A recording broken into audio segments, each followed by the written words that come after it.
Two of NASCAR's biggest champions said publicly and on record that they wanted to take on Australia's deadliest racetrack.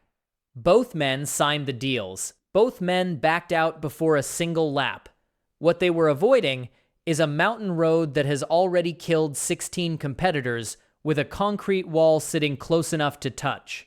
Austin Cindric signed the deal in September 2025. A Daytona 500 champion, driving for Team Penske in the NASCAR Cup Series, agreed to climb into a Ford Mustang for Tickford Racing at the Adelaide Grand Final.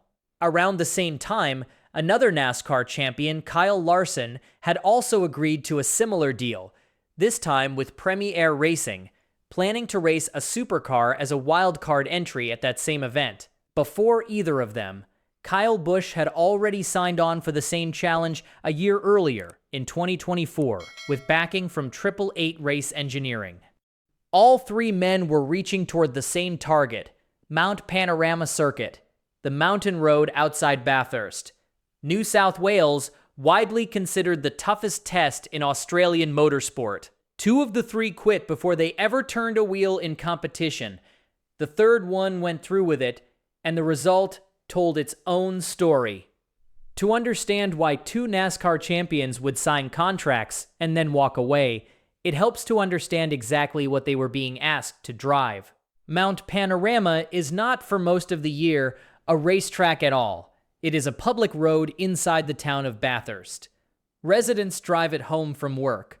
Tourists rent cars just to say they have completed a lap. The speed limit on this same stretch of road, on every day it is not hosting a race, sits at 60 kilometers an hour, and it is enforced strictly by local police.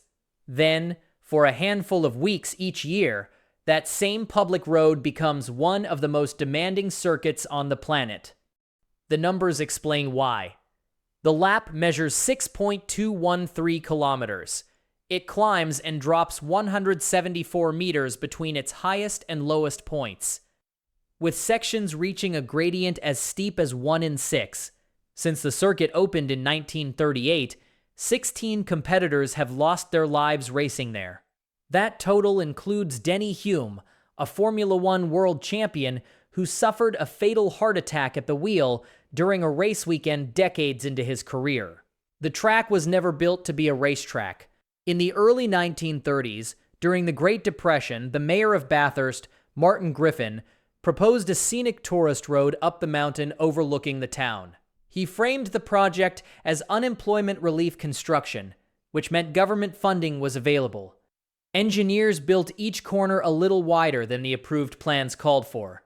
The road opened to the public on 17 March 1938, and it has hosted racing in some form ever since.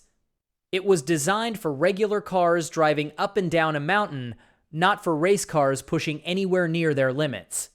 To this day, residents still live along sections of the circuit, and anyone can drive both directions around the entire lap themselves, provided they stay under that same 60-kilometer-an-hour limit. Now consider the machines these NASCAR champions would have to drive. NASCAR's current next-gen Cup car weighs a minimum of roughly 3,200 pounds without the driver and produces up to 670 horsepower on most tracks. It runs a 5-speed sequential gearbox, and NASCAR drivers do not use the clutch to downshift during a race. They match engine revs to road speed purely by feel, with no tachometer and no speedometer in front of them, relying on instinct built over thousands of laps. It is a genuinely difficult skill, but it remains the driver's own muscle memory doing the work, with nothing electronic assisting. The Supercars Gen 3 car, the machine used in the Bathurst 1000 and at the Adelaide Grand Final, is noticeably lighter, at roughly 2,940 pounds, and powered by a naturally aspirated V8 producing around 600 horsepower, depending on whether the car is a Ford or a Chevrolet. It also runs a manual sequential gearbox, with no assistance whatsoever. Drivers heel and toe by hand, blipping the throttle with the side of the right foot, while the heel still presses the brake, often dropping 2 gears at once on a descent steep enough to make ears pop. There is another difference that separates the two machines completely. Supercars run a spool differential, essentially a locked rear axle with no torque distribution between the two rear wheels at all. It is a brutally old-fashioned setup that demands a completely different steering technique through every corner. Drivers who step into a supercar for the first time consistently describe the car as fighting them for the entire lap, before they have even reached a single corner at Bathurst.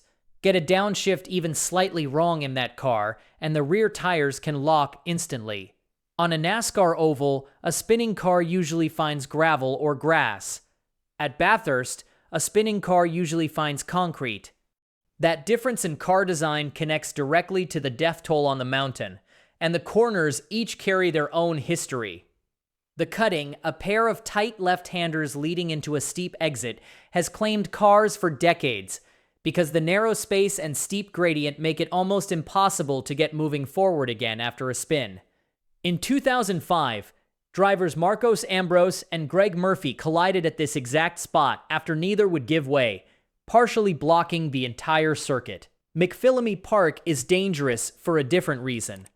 It is a fast, downhill left-hander made completely blind by a crest right before the turn-in point. Alan Moffat, one of the circuit's most decorated drivers, hit the wall there head-on during practice in 1986, while sharing a car with his longtime rival Peter Brock. A year later, British driver Wyn Percy crashed at almost the exact same spot, in almost the exact same way, during practice for the following year's race. Griffin's Bend has punished drivers who drift wide on exit for decades, including a fiery crash in 2011 after a car left pit lane with insufficient front brake pressure on fresh brakes. Quarry Corner carries its own scar tissue as well. In 1980, race leader Dick Johnson struck a large rock that had been dislodged from the spectator area, destroying his car while he was leading and cruising toward what looked like a certain win. Then there is Conrod Straight, the fastest and most dangerous stretch of the entire lap. So many fatal accidents happened there at full speed that in 1987, following the death of driver Mike Bergman the year before, officials carved a high-speed chicane called the Chase directly into the straight, purely to force cars to slow down before reaching the final corners. Even the very top of the mountain has not been safe ground. Peter Brock, a 9-time winner of the Bathurst 1000, and a man Australians nicknamed the King of the Mountain, had his first major Bathurst crash at Sulman Park near the summit, retiring his car after clipping the wall there in 1994. During qualifying for the 2015 Bathurst 1000, defending race winner Chaz Mostert clipped the wall on the run toward Forest's Elbow at approximately 170 kilometers an hour. His car bounced from wall to wall before mounting the concrete and slamming through a marshal's post, finally coming to rest in the middle of the track. Mostert was airlifted out with a fractured left femur and a fractured left wrist, ending his season on the spot. 7 track marshals were caught up in the same incident. Mostert later called it, in his own words, the biggest hit of his entire career. He went on to win the Supercars Championship in 2025, proof that even the mountain's worst can eventually be overcome, but only after paying a heavy price first. This is the environment that Austin Cindric walked into when he signed his Tickford Racing deal. His own team explained the significance of the moment. Tickford Racing Chief Executive Officer Simon Brookhouse said the arrangement represented an extraordinary wildcard addition to the Supercars grid in Adelaide. Cindric himself acknowledged his long-standing interest in the category, saying, "I've been a fan of the Supercars Championship since I was a kid." His debut weekend arrived soaked in rain, with conditions shifting constantly across all 3 races. In the opening race, he started outside the top 20 and finished just ahead of the back of the field. Across the full weekend, in a 25-car field made up of full-time Supercars professionals, his best result was 21st place, and in the final race he crossed the line 23rd. Describing his first race afterward, Cindric said, "My first race was wet. I think that's kind of the extent of it." Reflecting on the overall weekend, he said, I would say I'm mildly satisfied, but I want to keep improving. Cindric did not walk in unprepared. Scott McLaughlin, a three-time Supercars champion and now Cindric's Team Penske stablemate in IndyCar, texted him every single day in the build-up. Shane van Gisbergen himself offered to answer questions and review data after every session. Veteran Supercars driver Garth Tander followed Cindric on track during an early test and came away impressed. Even with that level of coaching behind him, Cindric still finished in the 20s in a 25-car field, in the rain, on a circuit far gentler than Bathurst itself. Adelaide has no 174-meter elevation change.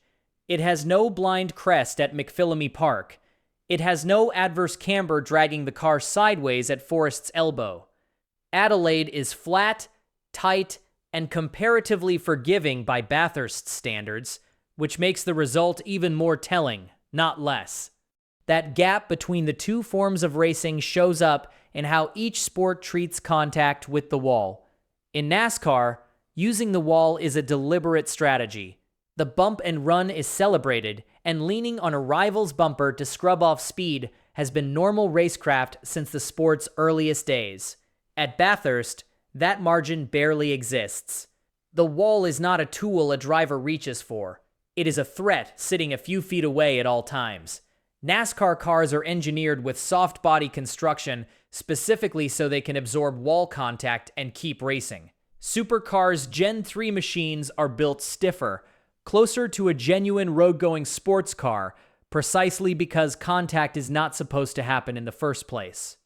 These are two completely different design philosophies, built around two completely different assumptions about how a race is actually won. The reverse trip tells a very different story. Shane van Gisbergen, a three-time Supercars champion, built his reputation partly on how he attacks Forest's Elbow, a corner with adverse camber that fights most drivers exactly when they need grip the most. Instead of braking early to settle the car, van Gisbergen carries the car in with the rear already rotating, feeding in throttle while the car is still sliding sideways, using the camber to accelerate out of the corner instead of fighting it. That exact skill set followed him when he crossed into NASCAR in July 2023, driving the number 91 Chevrolet for Trackhouse Racing's Project 91 program. He won the Grant Park 220 on the Chicago Street course in his very first Cup Series start, becoming the first driver to win in his NASCAR Cup Series debut in 60 years, since Johnny Rutherford achieved the same feat in 1963. Asked afterward if he genuinely believed a win was possible walking into that weekend, van Gisbergen said, "No, of course not, but you always dream of it." That result was not a fluke. Van Gisbergen went on to have a full Rookie Cup Series season in 2025, winning 5 races, the most of any rookie in NASCAR history. And he now stands as the most successful non-American-born driver in Cup Series history. Van Gisbergen has spoken directly about what would happen if NASCAR's own biggest stars attempted the trip in the opposite direction. Asked specifically about Kyle Busch, he said he would have loved to see how Busch fared in a supercar, adding that if Busch took it seriously, he believed the American would do well. Kyle Busch actually got close. He was reportedly lined up to drive a 888 Camaro at the 2024 Adelaide Grand Final as a wildcard, backed by an Australian telecommunications sponsor. That plan quietly fell apart before it was ever officially announced, with Busch citing an off-track commitment back home in the United States. Kyle Larson, the 2021 Cup Series champion, went further down the same road. He confirmed the interest was mutual, specifically naming Adelaide as the event he would like to attempt, and he called it something he genuinely wanted to do. He was officially scheduled to make his Supercars debut as a wildcard entry with Prey Air Racing at the 2025 Adelaide Grand Final, alongside an appearance in the event's companion sprint car program. In June 2025, he abruptly withdrew from the entire plan. The decision came directly after a grueling attempt to complete both the Indianapolis 500 and the Coca-Cola 600, on the same day, a stretch in which he crashed out of both races within the span of a few hours. Journalist Adam Stern reported the withdrawal directly, writing that NASCAR star Kyle Larson has pulled out of a planned Supercars debut at the Adelaide Grand Final this November. So, two of NASCAR's biggest names both wanted to make this exact trip. Both backed out before they ever turned a wheel in anger. The only driver who actually went and did it under real race conditions, Austin Cindric, finished 21 and 23rd in a 25-car field on a circuit that is not even Bathurst itself, only its street course cousin in Adelaide. Shane van Gisbergen proved that a road racer from Bathurst could land in NASCAR and win in his first start, then back it up for an entire season. Austin Cindric proved that the reverse trip is a genuinely different challenge, a Daytona 500 winner finishing in the 20s, not the top 5, even on the gentler version of the mountain. Kyle Larson wanted to find out for himself. He pulled out. Kyle Busch was supposed to find out the year before. He pulled out too.